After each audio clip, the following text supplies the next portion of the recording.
noite a todos. É uma honra e uma satisfação estar aqui na tribuna desta casa para poder falar de Jesus.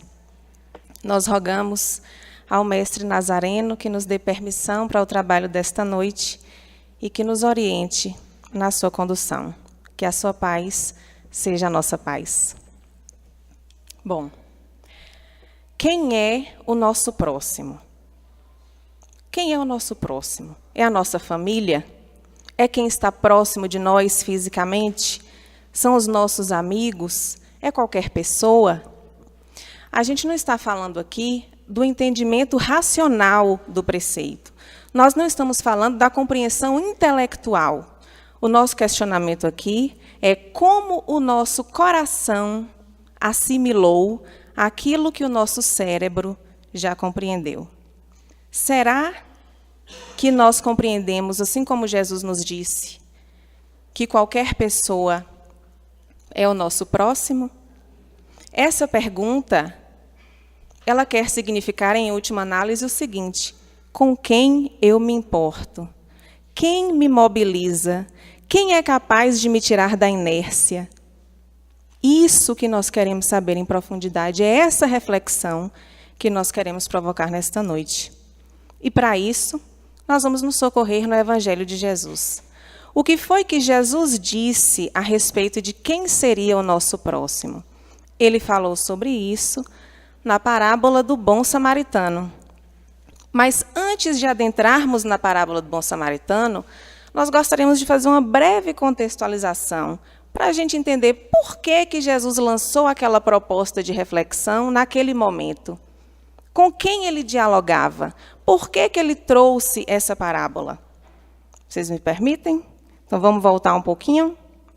Bom, narra lá o Evangelho de São Lucas, que Jesus, já pressentindo que chegava aquela Páscoa em que ele seria crucificado e morto, ele chega para os seus discípulos e diz que precisa ir para Jerusalém.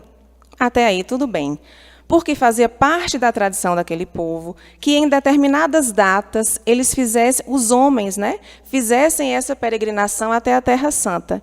Uma dessas datas era justamente a Páscoa. Até aí tudo bem, ninguém estranhou.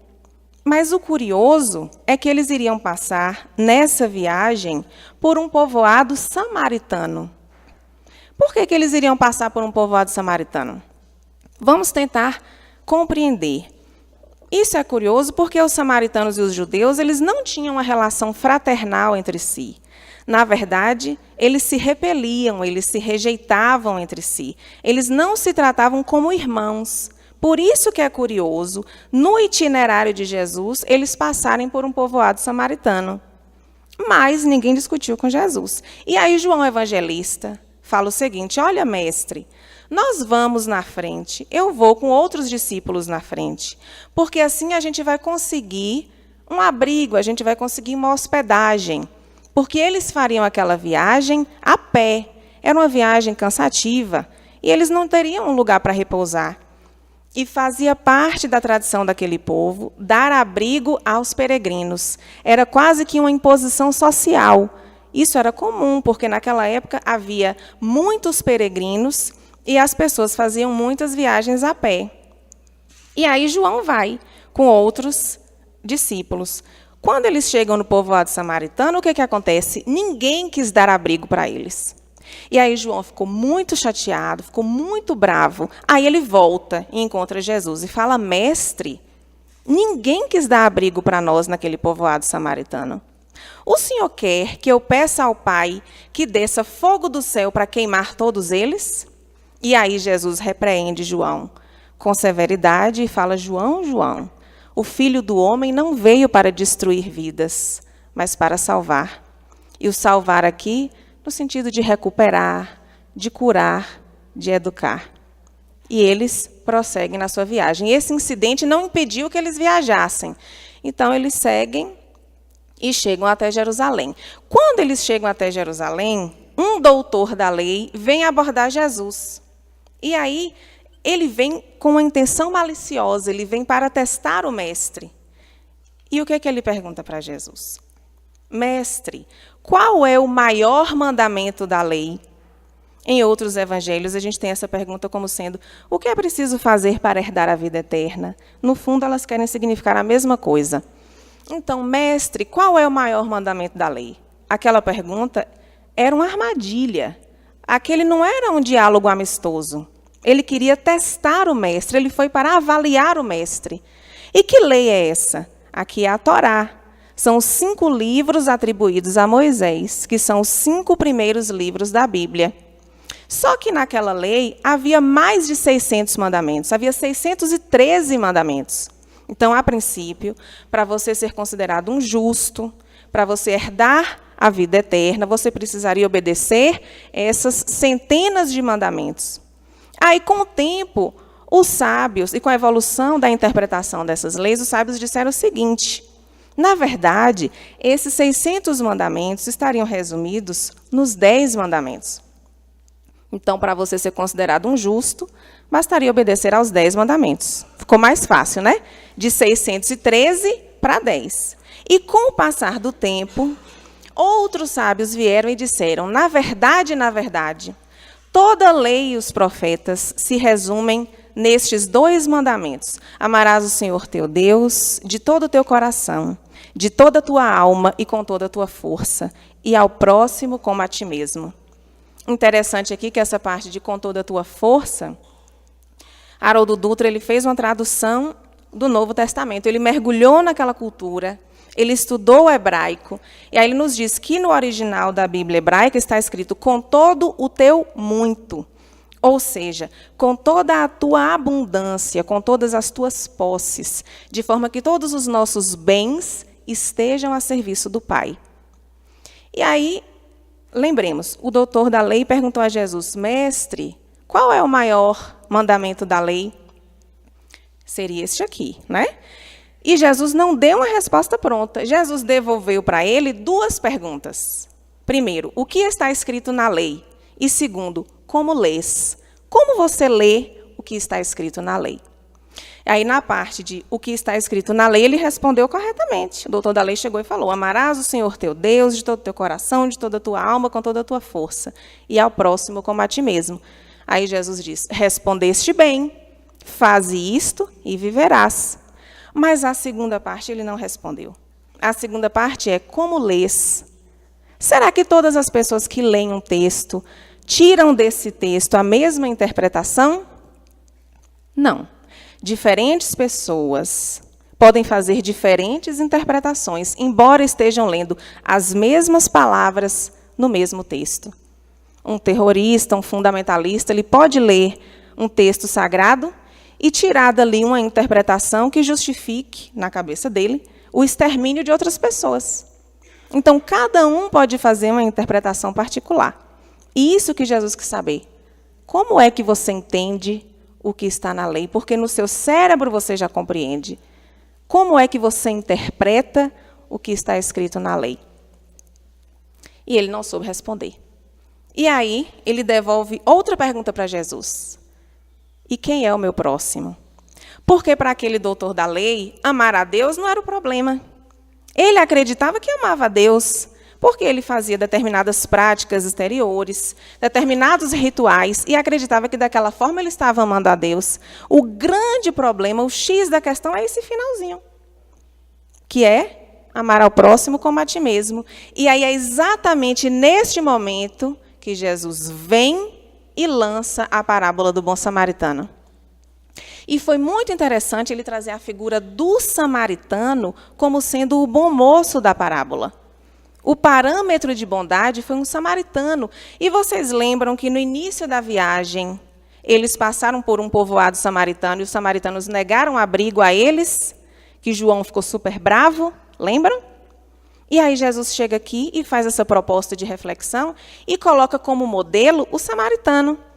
Aí a gente imagina que João deve ter ficado até envergonhado, fala: poxa, há pouco tempo eu pedi até para queimar todos eles. E agora Jesus me propõe uma reflexão em que o bom moço é justamente o samaritano. Então, a primeira lição aqui foi para os apóstolos, que foi uma lição de perdão e de compreensão. E para o doutor da lei também é muito, muito curioso. A gente imagina que ele deve ter levado um susto. Como assim um samaritano é parâmetro de bondade para mim? Eu rejeito os samaritanos. Para mim, eles são cidadãos de segunda categoria. Agora, por quê? Por que havia essa briga? Por que havia essa rixa entre os samaritanos e os judeus? Por que eles não se tratavam como irmãos? E por que eles se repeliam dessa forma tão viva, tão aguçada? Vocês me permitem, mais uma vez, a gente voltar um pouquinho, para a gente entender de onde vem isso, de onde vem essa briga. Eu não vou cansar vocês, não, tá bom? Isso aqui tudo, essa parte de azul e essa parte de vermelho, era Israel. Israel, como um todo, foi governado pelo rei Saul, depois pelo rei Davi, depois pelo rei Salomão. No final do governo do rei Salomão, as pessoas não estavam muito satisfeitas. Elas já estavam se achando oprimidas, subjugadas, a gente está pagando muito imposto. E aí, o que aconteceu? O rei Salomão morre. Com a morte dele, quem iria assumir? O filho dele. E aqui nós tínhamos 12 tribos de Israel. Só que aí 10 dessas tribos falaram, nós não vamos aceitar o filho de Salomão como nosso rei. Isso foi a cisma das 10 tribos, ou seja, a separação. Eles se revoltaram e falaram, nós não aceitamos. E com isso, como que ficou o retrato daquele lugar? A gente tem o reino do norte, ou reino de Israel, e aqui embaixo o reino do sul, ou reino de Judá. O reino do norte era mais numeroso, eram 10 tribos do total de 12. E do reino do sul eram 2 tribos apenas. O reino do norte teria como capital futuramente justamente a Samaria, que é a terra dos samaritanos. E o reino do sul tinha como capital Jerusalém. O que aconteceu? A vantagem do norte é que eles eram mais numerosos, mas a vantagem do sul é que eles ficaram com Jerusalém, a Terra Santa. E eles ficaram com um grande templo que foi construído por Salomão. Aí o rei do norte começou a ficar preocupado. Ele falou assim, o templo ficou lá no sul. Eu tenho receio que o povo do norte queira ir fazer peregrinação no sul. E com isso eles se unam novamente, eles se juntem novamente. E podem se voltar contra mim. Sabe o que eu vou fazer? Eu vou impedir que o pessoal do norte desça para adorar a Deus aqui no sul.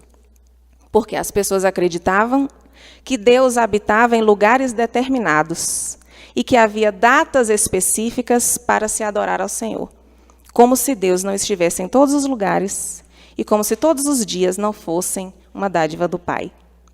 Então, o que o rei do norte, com medo, temeroso do povo se unir novamente, fez? Ele falou, eu vou construir 2 templos. E ele construiu em 2 cidades 2 templos, para que o povo do norte nem precisasse descer para o sul para adorar a Deus.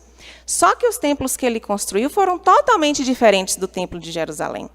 Foram templos idólatras. Ele colocou 2 bezerros de ouro, incentivou as pessoas a adorarem aqueles bezerros de ouro.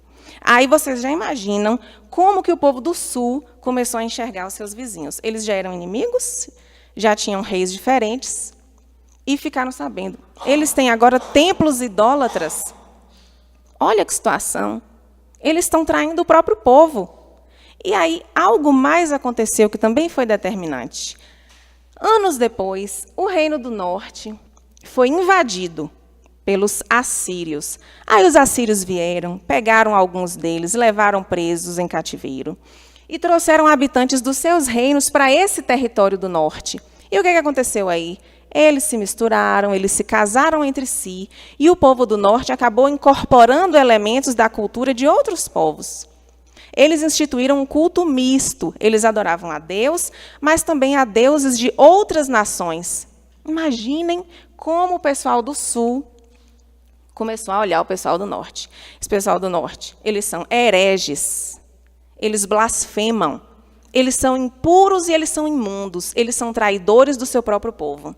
Eles são a escória. Eu não me misturo com eles. Depois, anos depois, acabou que os do sul também foram invadidos pela Babilônia, também foram levados em cativeiro, mas eles conseguiram manter mais a sua unidade, eles conseguiram se manter mais fiéis aos seus princípios. Depois eles voltaram para o seu território, reconstruíram o templo que havia sido destruído. Então, eles conseguiram manter maior fidelidade aos princípios e à lei. Os do norte, não.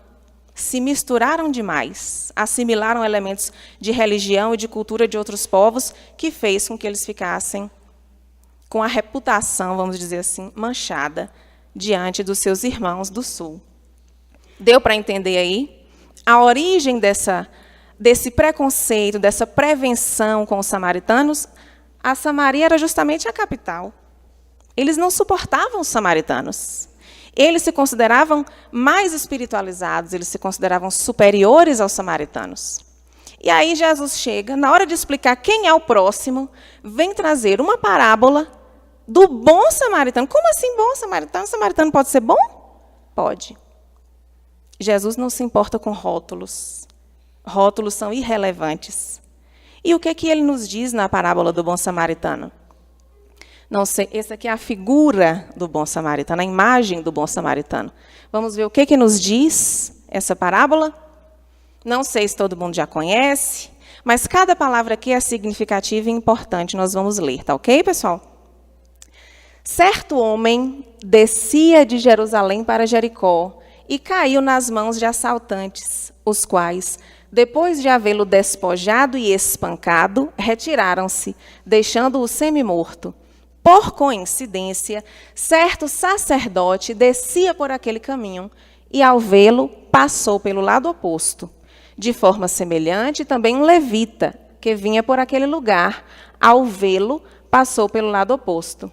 Certo samaritano, em viagem, veio até ele e, ao vê-lo, compadeceu-se. E, aproximando-se, atou os ferimentos dele, derramando óleo de oliva e vinho. Após colocá-lo sobre o seu próprio animal de carga, levou-o para uma hospedaria e cuidou dele. No dia seguinte, tirando 2 denários, deu-os ao hospedeiro e disse: cuida dele, e o que gastares a mais, quando eu retornar, te pagarei. Qual destes 3 te parece ter se tornado o próximo do que caiu nas mãos de assaltantes? E ele disse: o que praticou a misericórdia com ele. Disse-lhe Jesus: vai e faze tu do mesmo modo. A única pessoa não identificada nessa parábola, que a gente não sabe quem é, de onde veio, para onde ia, é este homem aqui. Eu não sei se ele era rico, eu não sei se ele era pobre, eu não sei se ele era judeu, samaritano, romano, não sei nada. Esse homem foi espancado, esse homem foi assaltado, levaram tudo dele, ele ficou despido, semi-morto no meio da estrada. Eu não sei quem ele era. A gente identifica as pessoas pelo sotaque, mas ele não tinha como falar, ele estava desacordado. A gente identifica as pessoas pela roupa. Não dava para saber, porque ele estava sem. Era simplesmente um ser humano em necessidade. Eu não sei quem era ele. O sacerdote foi o que primeiro... Opa, deixa eu voltar. O sacerdote foi o que desceu primeiro. Quem era o sacerdote? Ele era o máximo em poder naquela sociedade. Ele era um líder religioso, responsável pela condução espiritual de um povo, conhecia as leis, conhecia a sua interpretação, conhecia os mandamentos. O que se espera do religioso é que ele cumpra os mandamentos. O levita, da mesma forma, também desceu. O levita é membro de uma das tribos de Israel, da tribo hebraica sacerdotal de Levi. Ele também era um religioso. Eu também esperaria que ele cumprisse as leis. Mas o que os dois fizeram? Passaram pelo lado oposto e deixaram aquele homem caído. Com essas 2 figuras, Jesus quer simbolizar as pessoas de destaque na sociedade, mas que ainda são movidas por uma indiferença moral. Parece que andam anestesiados moralmente e não se sensibilizam com ninguém. Mas o samaritano, olha o samaritano. O samaritano em viagem foi o único que se compadeceu. O samaritano que é considerado um herege, um imundo, um impuro, ele foi o único. Aqui ele evidencia, rótulos não são nada. E por que Jesus usou o verbo descia? Vamos entender? O homem estava descendo de onde? De Jerusalém para Jericó. Uma questão geográfica aqui. Jerusalém está muito acima do nível do mar. É um planalto. Assim como Conquista é um planalto. Já Jericó, ela está mais ou menos 250 metros abaixo do nível do mar. Então, para eu fazer essa viagem, eu realmente descia de um lugar alto para um lugar baixo. E Jerusalém era uma cidade santa, uma cidade sagrada. Então, Jerusalém aqui representa os princípios espiritualizados. Representa o que é sagrado, o que é elevado. Já Jericó é uma cidade de comércio, e ela vai representar aqui o que é material. Há uma referência no livro bíblico de Josué à cidade de Jericó como sendo uma cidade maldita. Então, simbolicamente, descer de Jerusalém para Jericó significa sair dos princípios espiritualizados e ir para o material. É fazer a queda moral, um movimento de queda moral, queda vibracional. É você caminhar em direção ao desamor. Ele usou o verbo descer para quem? Para o sacerdote e para o levita. Eles estavam num movimento egoístico? Estavam. Porque eles passaram pelo homem em necessidade, foram pelo lado oposto. Eles estavam em movimento de queda moral, de descida vibracional.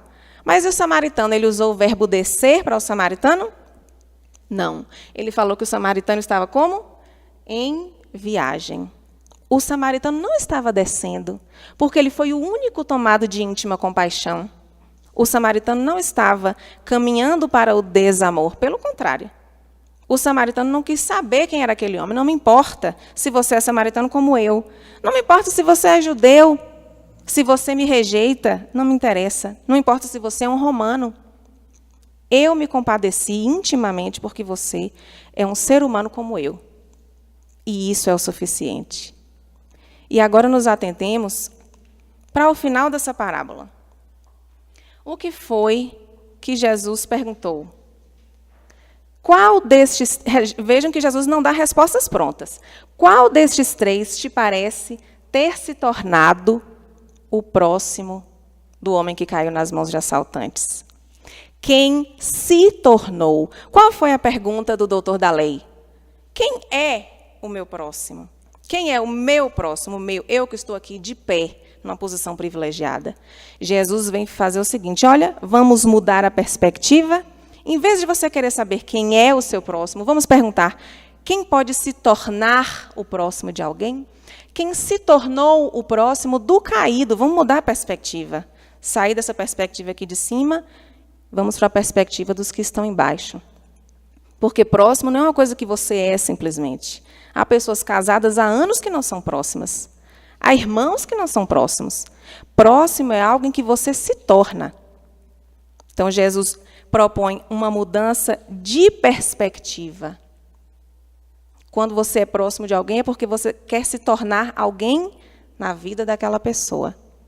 Esse é o nosso questionamento. Aqui, Haroldo Dutra, no seu livro Parábolas de Jesus, Texto e Contexto, o que é que ele nos diz? Nosso altar passou a ser o próximo, muitas vezes desconhecido, que o nosso amor é capaz de descobrir. E o nosso culto transformou-se na genuína caridade. Esse livro é um lançamento, Parábolas de Jesus, Texto e Contexto, porque é importante a gente mergulhar no contexto em que aquelas palavras foram ditas, para que a gente não perca. São tantas preciosidades que tem nessas mensagens, como a gente está em outro momento histórico e cultural, a gente pode acabar perdendo detalhes muito significativos. Então, esse livro aqui é uma leitura muito interessante. Aí ele vem dizer, o meu altar é você. O meu culto é a caridade. Não me importam os rituais. O culto que Deus espera de mim, o culto que agrada ao Senhor, é o culto da genuína caridade. E agora nós trazemos Humberto de Campos, no livro Boa Nova. Muito interessante, nós pegamos um trecho de uma mensagem dele. É imprescindível nos atentarmos na alma branda e humilde dos vencidos, que é necessário amar intensamente os desafortunados do mundo. Um guerreiro coberto de glória ergue seus gritos de vitória sobre os cadáveres ao chão. Mas apenas os que tombaram, apenas os que caíram, fazem bastante silêncio para que se ouça no mundo a mensagem de Deus. Não é linda essa mensagem? É necessário amar intensamente os desafortunados do mundo. É muito cômoda a posição do vencedor, a posição privilegiada do guerreiro vencedor. E ele pode gritar, bradar aos quatro ventos a sua vitória, mas é o silêncio dos caídos que permite que a gente escute a mensagem de Deus na terra. Isso merece as nossas reflexões. E agora a gente queria fazer uma proposta, um exercício aqui de imaginação com vocês, tá bom? 3 exercícios de imaginação.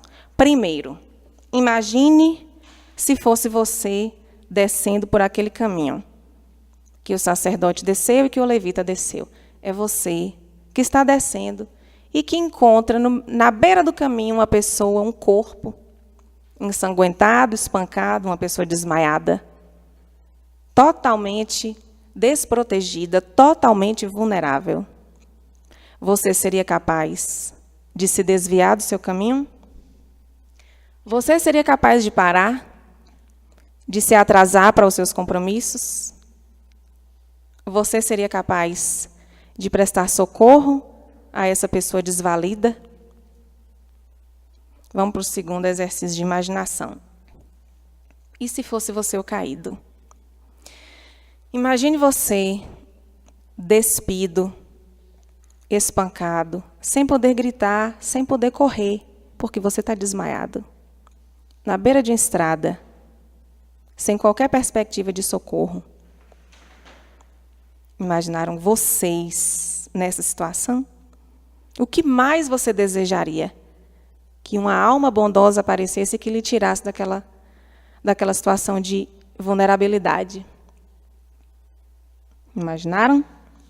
Vamos para o terceiro exercício de imaginação. E se fosse um parente seu caído? Você está passando pela estrada e você vê um corpo de uma pessoa desmaiada, espancada, cheia de ferimentos e largada. Quando você se aproxima, você vê que é seu primo. Ou então você vê que é seu tio. Vamos aproximar um pouco mais? É seu filho. É seu pai. É sua mãe. Você para? Eu não conheço o íntimo do coração de ninguém, mas eu ousaria dizer aqui que todas as pessoas que estão aqui presentes parariam.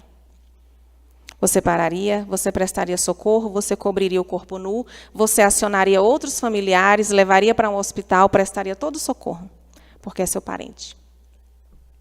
Porque é seu filho, porque é seu pai, porque é seu irmão. Porque essas pessoas nos sensibilizam. A gente quer refletir sobre o que o nosso coração conseguiu assimilar. Quem é o meu próximo? Com quem eu me importo? Quem me mobiliza? Quem é capaz de me fazer agir? E aqui, a gente recorre ao Evangelho segundo o Espiritismo. O Espírito Fenelon, no capítulo 11, que é intitulado Amar ao Próximo como a si mesmo, o que o Espírito Fenelon vem nos dizer? Para praticar a lei de amor, tal como Deus a entende, é preciso que chegueis progressivamente a amar todos os vossos irmãos indistintamente, ou seja, sem diferenças. A tarefa será longa e difícil, mas se cumprirá. Por quê? Porque Deus o quer. E a lei de amor é o primeiro e o mais importante preceito de vossa nova doutrina, porque é a que deverá um dia matar o egoísmo, sob qualquer forma que se apresente. Porque, além do egoísmo pessoal, há ainda o egoísmo de família, de casta, de nacionalidade. Jesus disse, amai vosso próximo como a vós mesmos. Ora, qual é o limite do próximo? A família aceita a nação? Não, é a humanidade toda. Além do egoísmo pessoal, ainda existe o egoísmo de família. E a gente vive isso com muita força. Em alguns momentos, nós podemos até nos livrar do egoísmo pessoal. Eu posso deixar de comprar coisas para mim para comprar coisas para o meu filho, para a minha mãe. Mas a gente ainda fica restrito ao egoísmo de família. Eu posso fazer certas coisas, mas só para a minha família, no máximo para as pessoas a quem nós amamos. Ainda é uma espécie de egoísmo. Ele fala do egoísmo de nacionalidade, só para o meu povo. Eu nem diria que nós temos esse egoísmo de nacionalidade, porque será que o povo brasileiro nos comove? Nós vemos irmãos nossos na rua todos os dias, e isso não nos comove. Acredito que nós estamos ainda presos no egoísmo de família. Em alguns momentos no egoísmo pessoal, em outros momentos no egoísmo de família. Mas, o que o Espírito Fênelon nos diz? Nós vamos amar os nossos irmãos? Vamos sim, porque está na lei. Isso vai acontecer. Nós que vamos determinar o ritmo.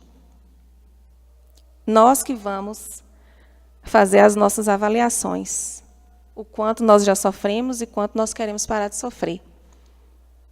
O quanto nós estamos dispostos a começar a amar e derrubar essas barreiras, porque essas barreiras não existem.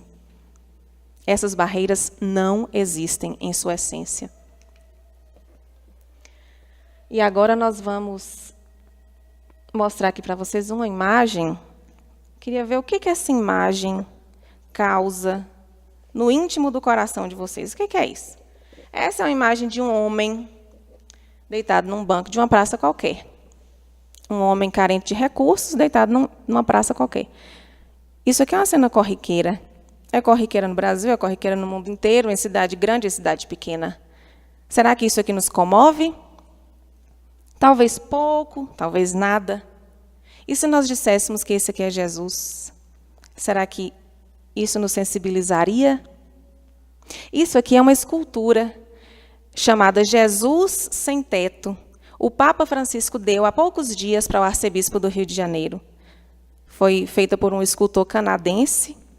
E Jesus deu em comemoração ao Dia Mundial dos Pobres, que foi o dia 18 de novembro. E existem outras dessas pelo mundo. Inclusive, lá em Roma, existe também uma dessas. Se você colocar na internet, você vai ver Jesus Sem Teto, vários turistas tirando foto ao lado dessa escultura. As pessoas ficam tocadas, ficam sensibilizadas. Porque um Jesus de pedra, numa escultura, me comove. Mas uma pessoa de carne e osso, lá na rua, não me comove.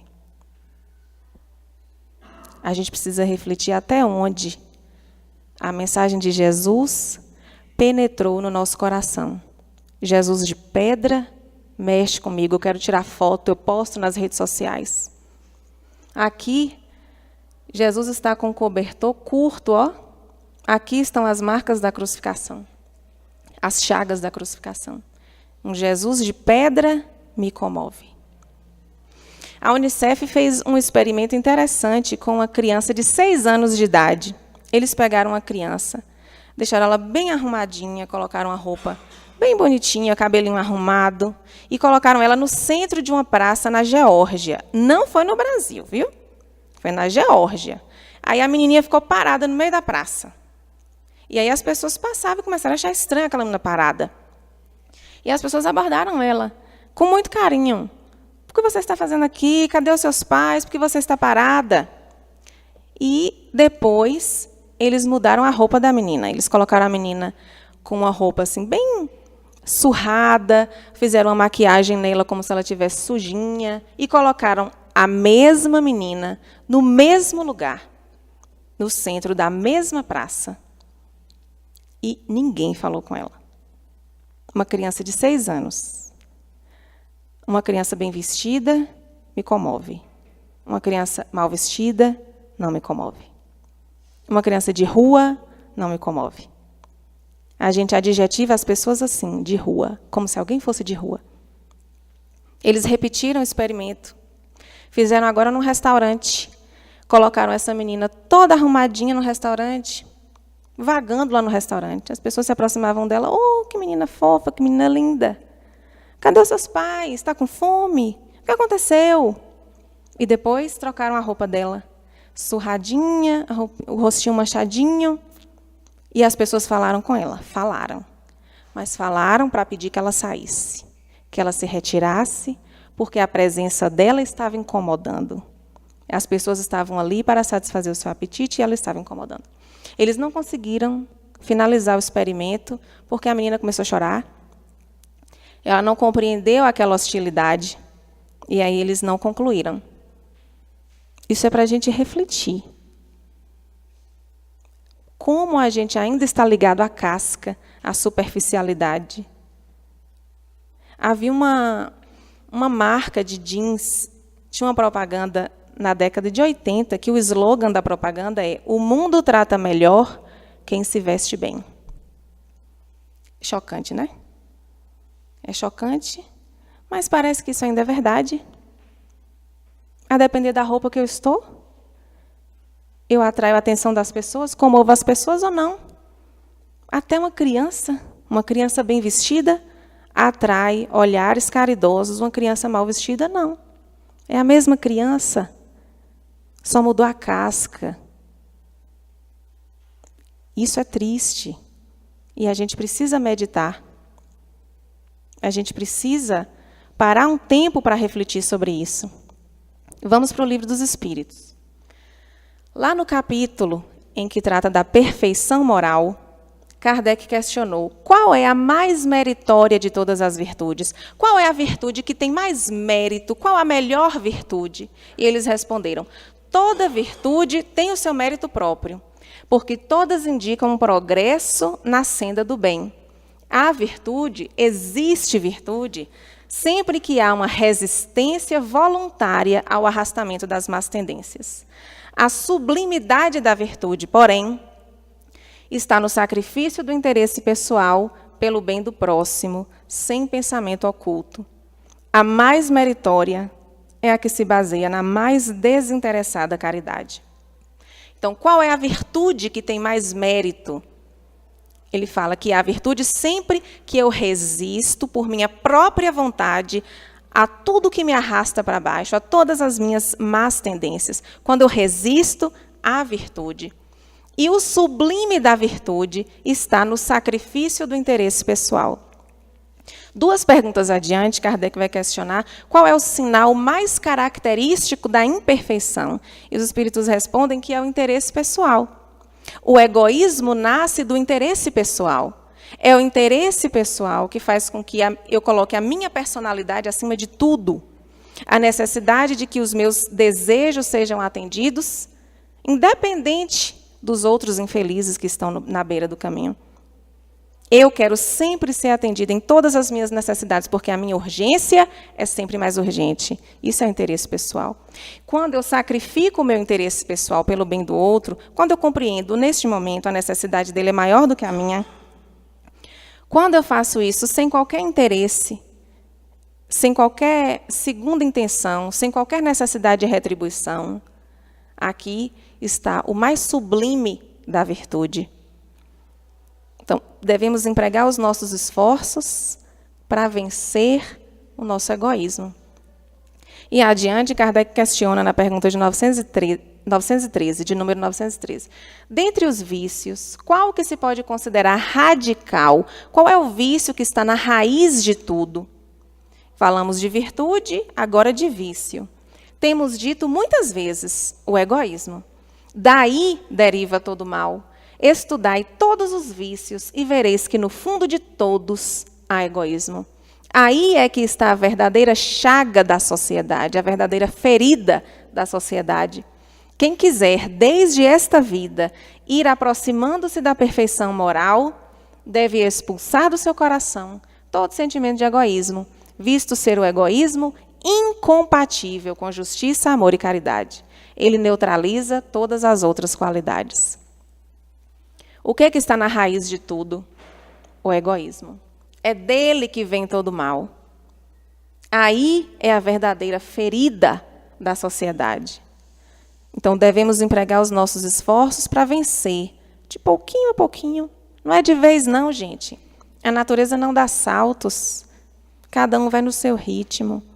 Mas a gente precisa empregar os nossos melhores esforços para vencer essa ferida aberta da sociedade, que é o egoísmo. É ele que alimenta todos os outros vícios que nos corroem por dentro. E agora nós vamos para Leon Denis. Eu sou suspeita para falar de Leon Denis, porque eu sou apaixonada por Leon Denis. Leon Denis é um filósofo muito profundo, tem uma linguagem poética, e a gente merece o presente que é ler Leon Denis. Ele parece que consegue ativar assim, nossos melhores recursos, nos inspira. E aqui no livro Depois da Morte, o que é que ele nos diz? Não nos sentemos jamais a uma mesa bem servida, sem pensar naqueles que sofrem de fome. Esse pensamento tornar-nos-á mais sóbrios, comedidos nos nossos apetites e gostos. Graças ao conhecimento do nosso futuro, a ideia de solidariedade acabará por prevalecer. Nós nos sentiremos viver nos outros, desfrutaremos de suas alegrias e sofreremos de seus males. Não haverá mais, então, um só lamento sem eco, uma só dor sem consolação. A grande família humana, forte, pacífica, unida, avançará com passo mais rápido em direção aos seus magníficos destinos. Nós nos sentiremos viver nos outros. Como nós conhecemos o nosso futuro, graças ao nosso conhecimento do nosso futuro, a ideia de solidariedade vai prevalecer. Esse é o nosso futuro. A gente não foi criado para ser infeliz, para sofrer. A gente foi criado para a perfeição e para a felicidade. Nós vamos determinar o ritmo em que chegaremos nos nossos magníficos destinos. Os nossos destinos são maravilhosos. Nós conseguiremos nos enxergar como uma grande família. As barreiras que existem hoje, que nós enxergamos hoje, elas não existem. As barreiras de sangue são ilusórias. As pessoas que compõem a minha família biológica hoje podem não compor mais a minha família biológica numa próxima existência. Nós temos todos a mesma paternidade e compomos a mesma família. Vamos nos esforçar para derrubar dentro de nós essas barreiras que, na verdade, não existem. E o que Leon Denis fala para nós, novamente? Tudo se purifica no fogo da caridade. Nós achamos muito interessante essa imagem. É de um filme em que retrata algumas passagens da vida de Jesus. Esse olhar é um olhar de interesse pelo outro. Esse é um olhar de comunhão. É um olhar de quem se importa. Rogamos a Deus para que nós também tenhamos este mesmo olhar, que nós possamos lançar este mesmo olhar para o nosso próximo. Um olhar de verdadeiro interesse. É esse interesse pelo outro que vai nos permitir vivenciar a verdadeira caridade. E a gente tem uma outra imagem que gostaria de compartilhar com vocês, que achei bem interessante. Aqui é a figura de um pedinte, olha esse que está no chão. A roupinha surrada, suja. E o que ele fez? Ele colocou aqui na frente do seu rosto um espelho, de forma que a pessoa que se aproximar dele vai ver a própria imagem refletida. O que é isso? Empatia. É eu conseguir me colocar no lugar do outro. E com isso eu vou pensar, o que eu gostaria que fizessem comigo? Como eu gostaria de ser tratado? E se fosse eu no lugar dele? Esse é um exercício muito importante da gente fazer. Se coloque no lugar do outro e imagine como você gostaria de ser tratado pelo outro. Isso vai fazer toda a diferença no seu posicionamento diante da vida. O que o Espírito Sansão vem nos dizer lá no Evangelho segundo o Espiritismo, naquele mesmo capítulo? Porque às vezes a gente pensa assim, para eu amar, eu tenho que botar todo mundo dentro de minha casa, beijar todo mundo, andar colado em todo mundo, é isso? Não, amar não é isso. E aí Sansão vem falar para a gente o que é amar. Amar, no sentido profundo da palavra, é ser leal, probo, consciencioso, para fazer aos outros o que se quereria para si mesmo. É procurar ao redor de si o sentido íntimo de todas as dores que oprimem vossos irmãos, para abrandá-las, para aliviá-las. É encarar a grande família humana como a sua, porque essa família vós a encontrareis em um certo período em mundos mais avançados. E os espíritos que a compõem são, como vós, filhos de Deus, destinados a se elevarem ao infinito. Então, amar é fazer com o outro o que eu gostaria que fizessem comigo. Não é andar agarrado com ninguém. Não é colocar todo mundo dentro de sua casa. É ser leal, é ser honesto, é procurar o sentido íntimo das dores do outro e ver como que você pode aliviar a dor de alguém. O que você pode fazer para aliviar as dores do seu próximo? Isso é amar. Quando a gente exercita a empatia e compreende isso aqui, tem gente que ama e que nunca deu um beijo na bochecha da pessoa. Mas a gente percebe que existe interesse verdadeiro, interesse em ajudar, interesse em ser útil, preocupação quando a gente está passando por uma dificuldade. Isso é amar. Tiremos o peso da palavra amar. E nos lembremos, o maior mandamento é o quê? Amar a Deus acima de todas as coisas e amar ao próximo, ponto final? Não. É amar ao próximo como a si mesmo. Então, o parâmetro do amor ao próximo é o amor próprio. O primeiro movimento que eu preciso fazer é de amor a mim. Eu preciso me amar para eu poder dedicar amor a outras pessoas. E será que a gente ama o que a gente não conhece? Para a gente se amar, a gente precisa se conhecer. E será que a gente está disposto a se conhecer? Ou será que a gente fica naquela encruzilhada? Distrações e autoencontro. Muitos de nós não toleram a sua própria companhia. Não toleram ficar sozinhos. A gente precisa de distrações. A gente precisa do celular. A gente precisa conversar com outras pessoas. A gente precisa da TV, de festa, de bebida, de shopping center. Porque a gente não tolera a nossa própria companhia. Será que a gente para refletir? O que eu tenho feito dos dias que Deus me concede? O que eu tenho feito das minhas relações? Quais são os meus sonhos? O que eu quero para a minha vida? Quais são os meus desafios? Quais são as minhas maiores dificuldades? A gente para pensar nisso? Algumas pessoas param para pensar nisso no dia 31 de dezembro. Só um dia no ano.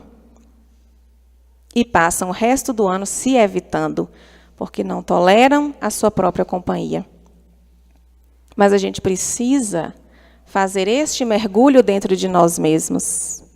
Nós precisamos promover o nosso encontro, o nosso autoencontro, senão a gente vai se perder de si mesmo. E aqui eu gostaria de trazer um poema de Cecília Meirelles, que completaria 98 anos se estivesse viva, agora há poucos dias. Ela vai falar do afastamento de si mesmo. O poema é Retrato.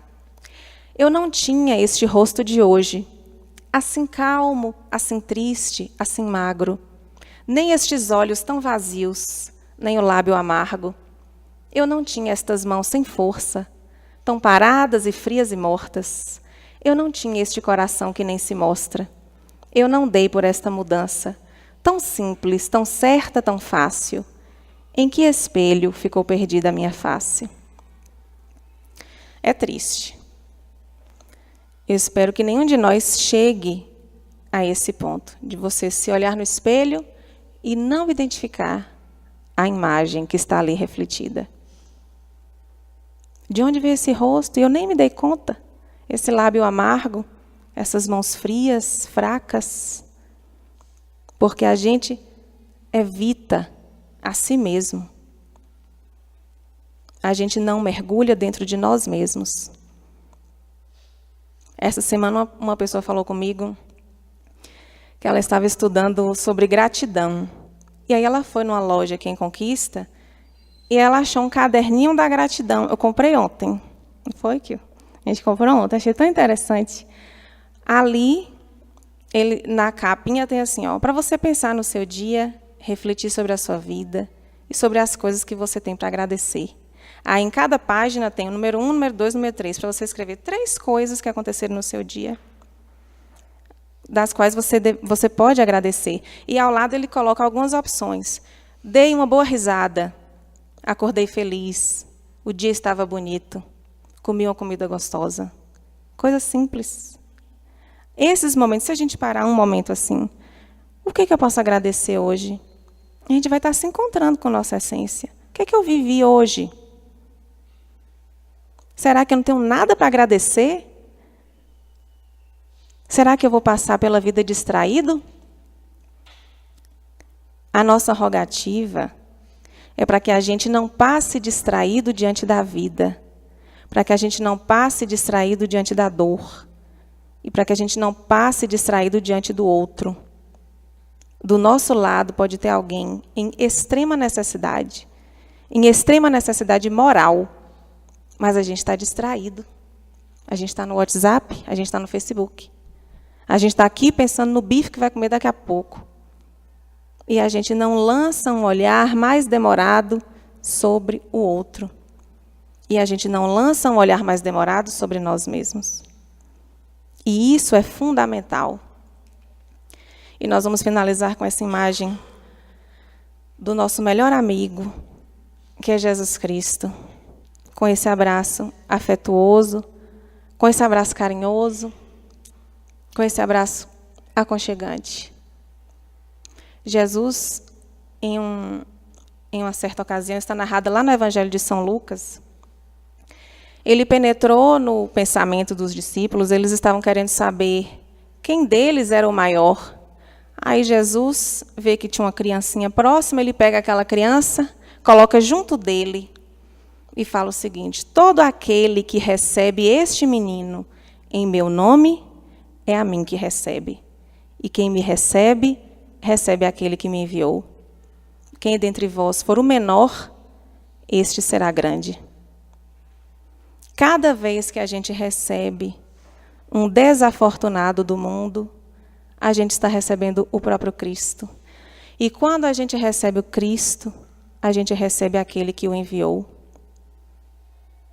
Então, Deus se deixa ver todos os dias na face do nosso próximo. E Deus conta conosco. Nós somos os braços de Deus na terra. E nós rogamos que nós também possamos ser o abraço de Deus na terra, o aconchego de Deus na terra.